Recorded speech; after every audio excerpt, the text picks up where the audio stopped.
भाजपा जो है सिर्फ हिंदुत्व का ढोल पीटती है। और सीमांचल के अररिया जिला में सिमराहा में उन्होंने मांस फैक्ट्री खुलवाने का काम किया। मैं पूछना, नीतीश जी की ऐसी मंशा होती, जब भाजपा के साथ उन्होंने 2 दशक तक सरकार चलाने का काम किया, तो पिछले 2 दशक से उन्होंने इस तरह का काम करने का कोई प्रयास नहीं किया। नमस्कार, सीमांचल स्टार्टअप में आपका स्वागत है। आज हमारे साथ राम नारायण विश्वास जी हैं। राम नारायण विश्वास जी राष्ट्रीय जनता दल के प्रवक्ता हैं, लेकिन इसके साथ साथ ये कई सामाजिक संगठनों से जुड़े हुए हैं और सामाजिक कार्यों में बढ़ चढ़कर हिस्सा लेते रहे हैं। समाज में होने वाले विभिन्न जो सामाजिक आंदोलन होते हैं उस पर भी अपनी राय रखते हैं। लेकिन आज जो इनसे चर्चा करेंगे, आज राजनीतिक चर्चा करेंगे और सामाजिक चर्चा के लिए फिर हम लोग बाद में इनसे मिलेंगे और उस वक्त अलग किसी सामाजिक मुद्दे पर चर्चा करेंगे। तो राम नारायण जी, सबसे पहले आपका स्वागत है। बहुत बहुत धन्यवाद सीमांचल स्टार्टअप और आपको। पहला सवाल ये है कि आपकी पार्टी किन मुद्दों को लेकर चुनाव में उतरेगी, क्योंकि अभी विधानसभा चुनाव होना है। जी, कई मुद्दे हैं बिहार में। खास करके हमारे माननीय नेता तेजस्वी जी ने आने वाले 2025 के विधानसभा चुनाव को लेकर के कई योजनाओं की घोषणा किए हैं, जिसमें महिलाओं को ध्यान में रखते हुए माय बहन मान योजना में 2500 रुपये की राशि देने की घोषणा किए हैं। 200 यूनिट बिजली फ्री देने की घोषणा किए हैं। और जो आपको वृद्धा पेंशन है, सामाजिक सुरक्षा पेंशन में दिव्यांगों का पेंशन है, इन सब की राशि अभी बहुत ही कम है, 400 रुपये ही मिलते हैं, जिसको बढ़ा करके एक सम्मानजनक राशि 1500 रुपया तक करने की घोषणा माननीय तेजस्वी जी ने किया है। तो इस तरह के कई मुद्दे हैं। पिछली सरकार में हमने 17 महीने के ही कार्यकाल में उप मुख्यमंत्री रहते हुए माननीय तेजस्वी जी ने 4 से 5 लाख लोगों को नौकरी देने का काम किया। उनका विज़न बहुत बड़ा है, वो बिहार के लिए कुछ करना चाहते हैं, यहाँ के युवाओं के लिए, बेरोजगार नौजवानों के लिए। और एनडीए की सरकार में लोग हताश हैं, परेशान हैं, युवा निराश है। कहीं ना कहीं पिछले 17 महीने के कार्यकाल में तेजस्वी से लोगों को एक उम्मीद जगी है। और विकास के कई मुद्दे हैं, चिकित्सा व्यवस्था का मुद्दा है, ऐसे तमाम मुद्दे हैं जिस पर तेजस्वी जी काम करना चाहते हैं। पिछले विधानसभा चुनाव को देखें तो इस बार जो है विधानसभा चुनाव में आपको एक नई पार्टी जन सुराज पार्टी का सामना करना पड़ेगा। इस पार्टी को आप कैसे देखते हैं? बहुत अच्छा सवाल है आपका, क्योंकि आपने इसे एक राजनीतिक पार्टी की संज्ञा दी है। मुझे कहीं भी किसी भी दृष्टिकोण से यह राजनीतिक पार्टी नहीं लगती है, क्योंकि इनकी जो कार्यशैली है यह नेटवर्क मार्केटिंग कंपनी के जैसी है। मुझे तो यह नेटवर्क मार्केटिंग कंपनी लगती है। और इनका मैं कई योजनाओं को देखता हूँ, अपने कार्यकर्ताओं को रिझाने के लिए, उनको लाभान्वित करने के लिए जो है तरह तरह का स्लैब बनाते हैं और उनको एक टारगेट दिया जाता है। जैसे कंपनी में अपने एम्प्लॉय को लोग टारगेट देते हैं कि आप इस टारगेट को पूरा करेंगे तो आपको इस तरह से लाभान्वित किया जाएगा। इस तरह की उनकी कार्यशैली एक नेटवर्क मार्केटिंग कंपनी की कार्यशैली है। और दूर दूर तक कहीं भी जनता के बीच में ये नहीं है।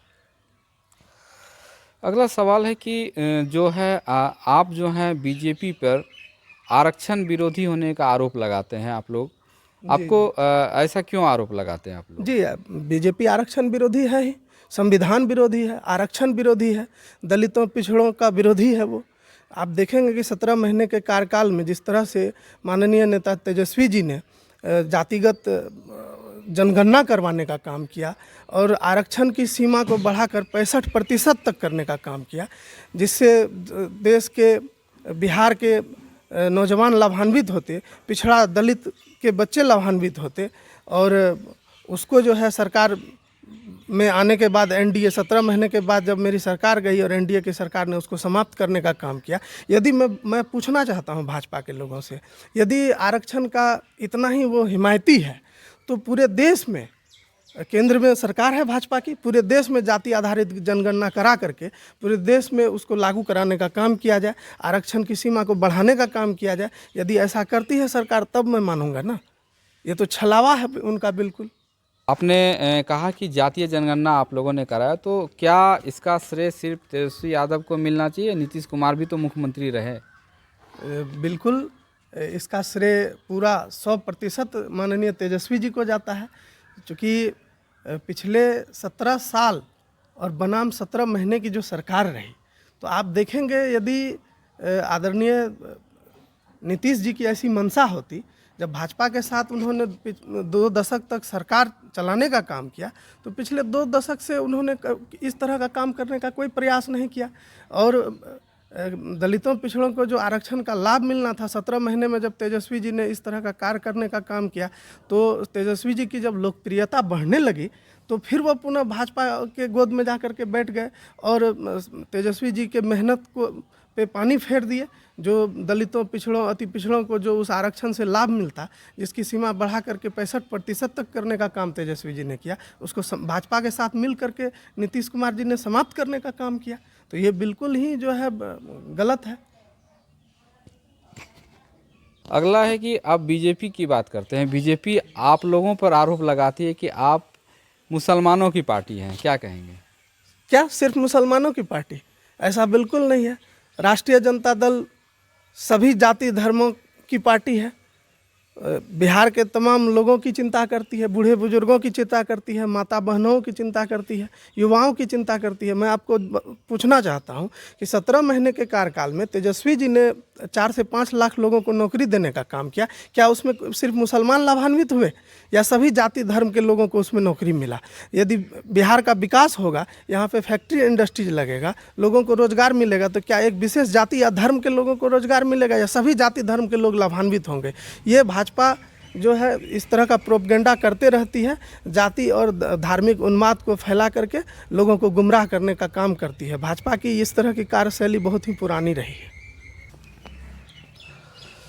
देखिए, चूँकि हम लोग सीमांचल से आते हैं और सीमांचल में आप देख रहे हैं कि जो है पलायन है, बेरोजगारी है और बाढ़ जैसी समस्याएं हैं। तो आप एज ए मतलब न सिर्फ राजनीतिक कार्यकर्ता की हैसियत से बल्कि एक आम वोटर की हैसियत से क्या आप चाहते हैं कि किस तरह से बदलाव हो कि सीमांचल का विकास हो सके?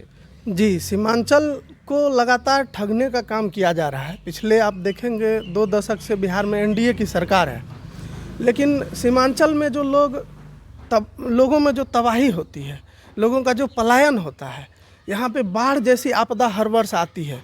कोसी नदी को जो है विभिन्न साहित्यकारों ने डायन बताया है और कोसी के काल के गाल में हर वर्ष यहाँ के लाखों हेक्टेयर भूमि जो है समा जाता है।